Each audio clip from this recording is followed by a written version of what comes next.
Mirosul mierii de tei.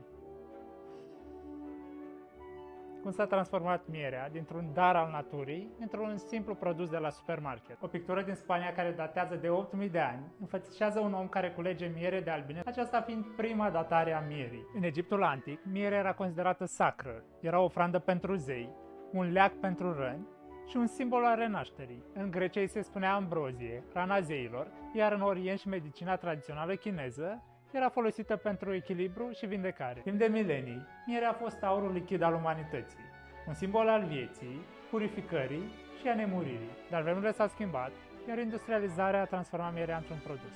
Pasteurizată, filtrată agresiv, diluată și transformată din ceea ce este ea cu adevărat. Mierea pură are enzime, polen, mirosul florilor, anotimpurilor și a locului din care vine, cum este și mierea taină vie. La taina vie revenim la esență. Luăm doar ceea ce ne dă natura, fără să intervenim sau să modificăm. Taina vie, miere cum a fost întotdeauna. O taină a vieții, a echilibrului și a lucrurilor neschimbate de timp.